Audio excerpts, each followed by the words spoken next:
नमस्कार, मैं हूं सौरभ और आप देख रहे हैं बेबाक राय। अपनी बात सरकार के सामने रखने और उसे मनवाने का तरीका गांधी जी ने हमें बताया सत्याग्रह करके। लेकिन पिछले दिनों हरियाणा में जो जाट आरक्षण के नाम पर देखने को मिला, उसने सारे देश को शर्मसार कर दिया।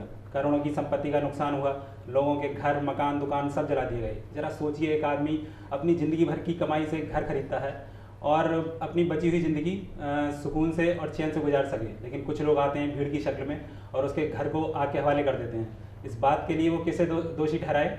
उस सरकार को जिसने उन दंगाइयों के आगे घुटने टेक दिए, या उन लोगों को जो सालों से उसी के साथ रह रहे थे उसी के शहर में, लेकिन एक किसी के उकसाने पर उसके घर को जला दिया। इस आंदोलन के नाम पर हुए दंगों पर सभी चुप हैं। जरा जरा सी बात पर अदालत जाने वाले नेता चुप हैं।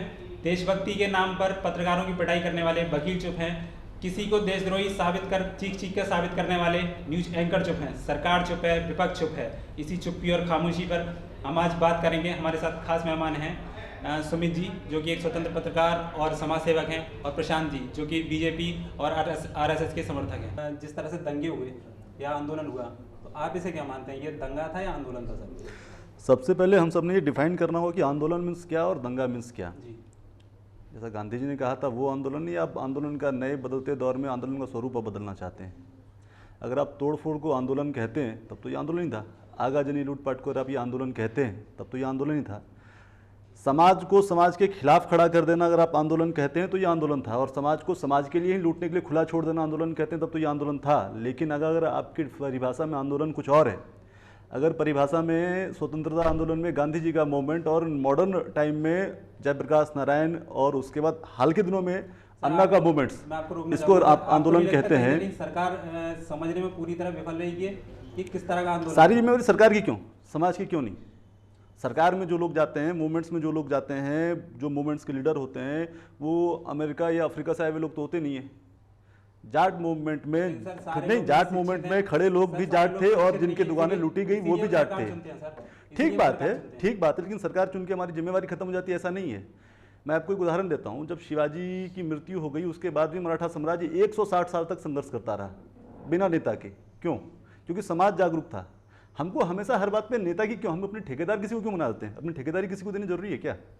उसके बाद भी बात हो सकता है। दूसरे की समाज को अपनी जिम्मेवारी लेनी होगी। सरकार चुन देना, वोट दे देना। जब हम चुनते हैं वोट देकर, तो वादे तो सर यही। नेता हम चुनते हैं व्यवस्था चलाने के लिए, समाज चलाने के लिए नहीं। समाज अलग है सर, ऐसा समाज चलाने के लिए। अब समाज को अपना तय करना होगा। समाज नेता नहीं चलाता, आपको क्लियर होना चाहिए। नेता, नारा, पार्टी, पक्ष, सरकार समाज नहीं चलाता। समाज अपनी तासीर से चलता है। अगर सरकार समाज चलाता होता तो 1000 साल के संघर्ष के बाद भारत का समाज बदल चुका होता।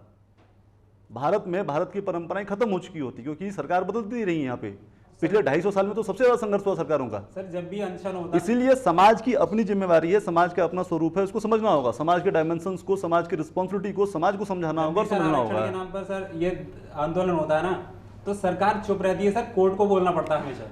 कारण क्या है कि टोटल सर गुर्जर आंदोलन था जो राजस्थान में 8 दिन तक रेलवे ट्रैक जाम करे हुए थे, और उसके बाद सरकार, लेकिन किसी ने कोई कार्रवाई नहीं की। सुप्रीम कोर्ट को ये ऑर्डर देने पड़े कि ट्रैक खाली कराया जाए। और ये मूवमेंट्स केवल सरकार ही नहीं, सभी पॉलिटिकल पार्टियां भी चुप रहती हैं। कारण क्या है? क्योंकि आरक्षण रिजर्वेशन मूवमेंट जो है वो कमोबेश वोट बैंक से जुड़ा होता है।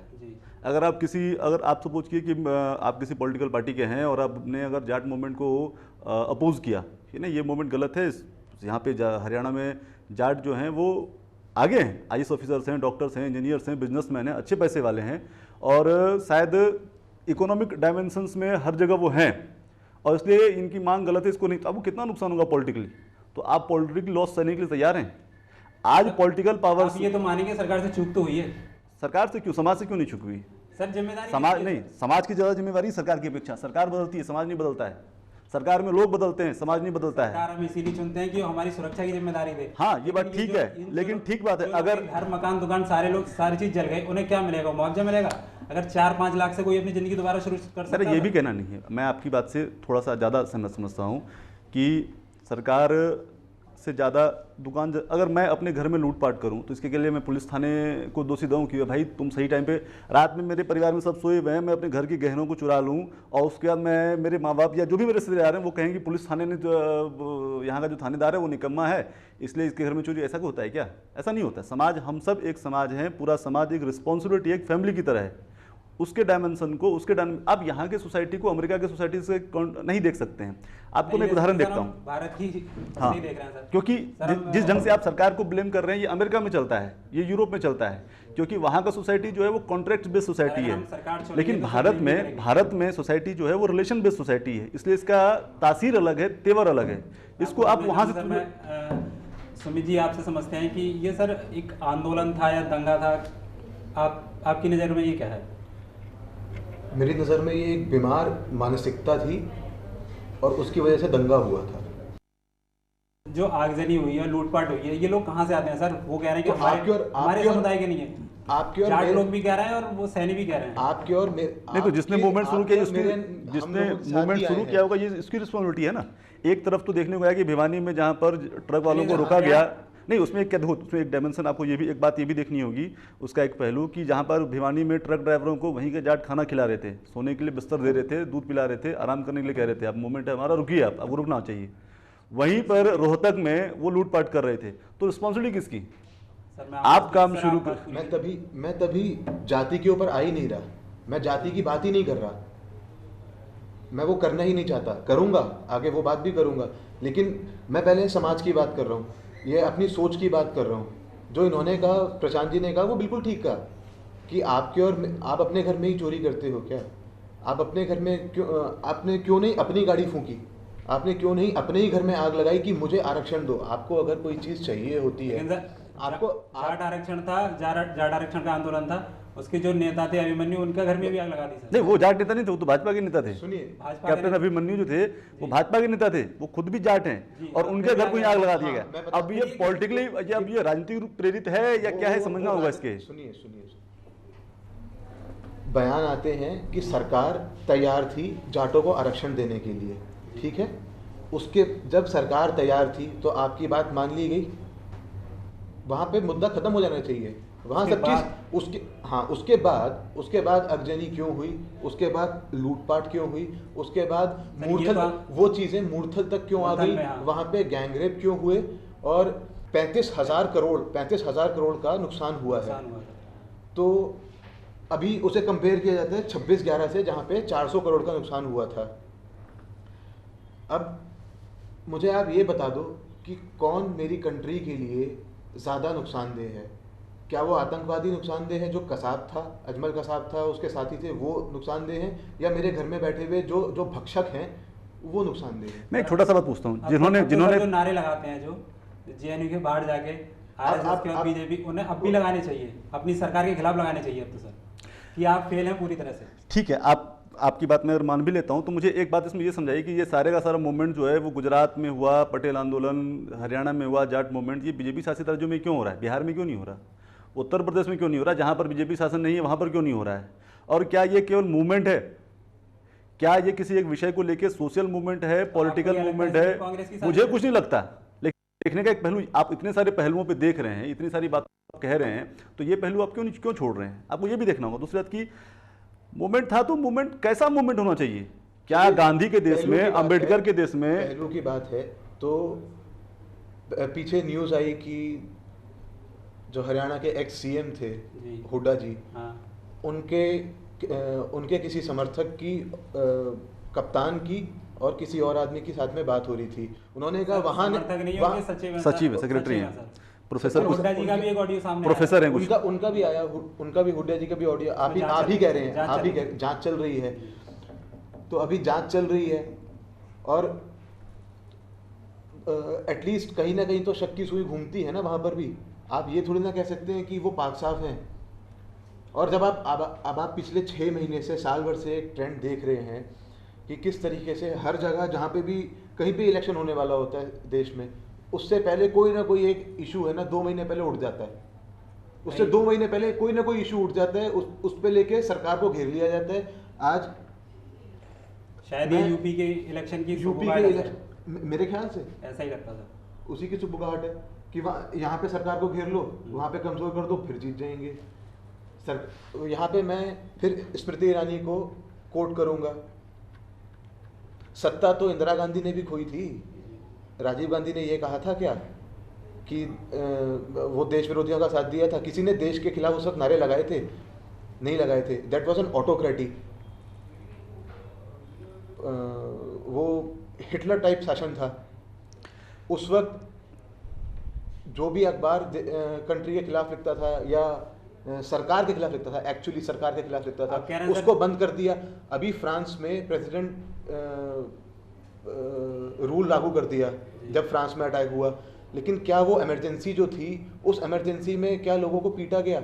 आप अगर आज के हिसाब से फ्रांस की जो स्थिति थी उसको कंपेयर करें 84 से, वो बहुत डिफरेंट थी। यहाँ पे जो सरकार चाहती थी वही हुआ, उसके अलावा आप कुछ नहीं कर सकते थे। जो सरकार ने कह दिया हाँ तो हाँ, दिन है तो दिन है, रात है तो रात है, आप उस पे आप इफ एंड बट नहीं कर सकते थे। ऐसा तो आप कह रहे हैं सर ऐसे इमरजेंसी जैसे हालात हो रहे हैं अभी? अगर नहीं, जैसे हालत ऐसा नहीं हो रही। लेकिन अगर विपक्ष ऐसा वातावरण बने कि इमरजेंसी हालत हो, क्योंकि कांग्रेस पहली बार इतनी बुरी स्थिति में है, 50 सीट कम बड़ी बात नहीं है, और वो इस हार को बर्दाश्त नहीं कर पा रही है। इसलिए समाज ठीक है आपसे बहुत उम्मीदें थी, ठीक है, बीजेपी से बहुत, हाँ ठीक बात है, लेकिन मेरे को एक छोटी सी बात है, आपको इस रूम से बाहर निकलना है और मैं 4 आदमी वहाँ पे बंदूकों के साथ, तलवारों के साथ खड़े कर दूं, क्या आप निकल पाओगे? और आप चाहे किसी भी काम के लिए जा रहे हैं, आपको यहाँ से जाना है धर्म का काम करने के लिए, आप यहाँ से डोनेशन देने के लिए जा रहे हैं कि वहाँ पे अंधे और भूखे बच्चे हैं, मैं उन्हें खाना खिलाने जा रहा हूँ, और मैं यहाँ पे आपको 4 आदमी खड़े कर दूँ जो आपको रोक लें, आप क्या करोगे? आप वो अच्छा काम नहीं कर पाओगे। फिर हम कहेंगे कि अरे सौरभ ने तो कहा था कि वो तो भूखे बच्चों को खाना खिलाने जाएगा, लेकिन वो गया नहीं, तो ये सौरभ की नाकामी है।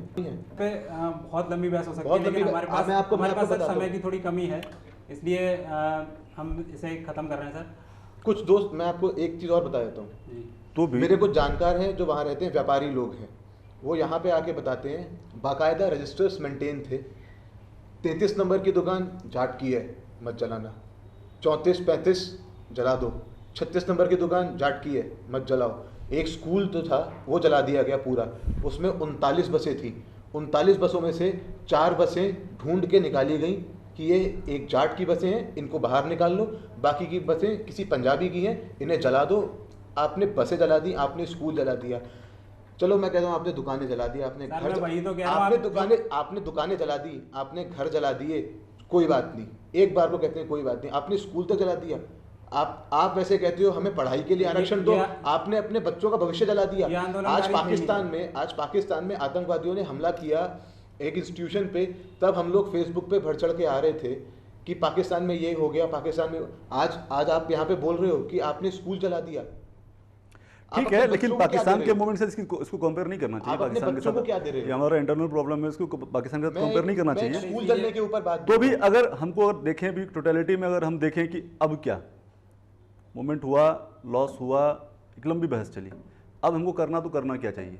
तो भी हमको लगता है ऐसा है कि हम सब ने बैठ के एक बार संवाद से, सहमति से, सहकारी से, सब समाज ने पहले अपने अंदर करना चाहिए। सर आप समाज को दोषी ठहरा रहे हैं। मैं समाज को दोषी नहीं मैं समाज को दोषी नहीं ठहरा रहा, मैं आपको ये बताना चाह रहा हूँ, मैं आपको ये कहना चाह रहा हूँ कि हर बात पे सरकार को दोष देना भी ठीक नहीं है। उस पर जांच होनी चाहिए ना, समाज की अपनी रिस्पॉन्सिबिलिटी है, पुलिस के ऊपर भी जांच होनी चाहिए उस पर। अब एसआईटी बनाइए सर, दबाव में। हाँ, तो अब एक एसआईटी हुड्डा साहब के खिलाफ भी बननी चाहिए। उनके जो ऑडियो क्लिप्स सामने आए हैं उनके खिलाफ भी एक एसआईटी बननी चाहिए, पुलिस के खिलाफ भी एसआईटी बननी चाहिए। देखिए जो आप बात कर रहे हैं अगर जातिगत मुद्दे की, तो उस पर कोई भी सरकार किसी भी धर्म को या किसी भी जाति को उसको खफा नहीं करना चाहेगी, क्योंकि वो उसका वोट बैंक है। और वोट बैंक की राजनीति हमें मालूम है कहाँ से शुरू हुई और कौन सी सरकार ने शुरू की थी, ये भी सबको बहुत अच्छे तरीके से मालूम है। वो 90s में कौन से एक प्रधानमंत्री आए थे, 90s इतिहास में नहीं जाते हैं सर, बहुत दोनों पार्टियों की और सबकी बातें ये दोनों पार्टियों की बात, ये पॉलिटिकल विल पावर से ज्यादा सोशल विल पावर का क्वेश्चन है। ये कि आपका समाज जो है अपने ही एक बात को, इसको सामाजिक रिस्पॉन्सिबिलिटी को नकार नहीं सकते, एकदम सही बात है। शिक्षित नहीं, आप समाज को देखो, समाज शिक्षित हो ना हो, समाज समझदार है। आप सबसे बड़ी बात है कि अंग्रेजी, हमने जिन्हें चुना वो हमसे भी ज्यादा समझदार है, इसलिए हम उन्हें चुनते हैं। ऐसा नहीं है, वो समझदार नहीं, वो हमसे ज्यादा अपने आप को रिस्पॉन्सिबल मानते हैं सोसाइटी के लिए। वो तेज है, चतुर है।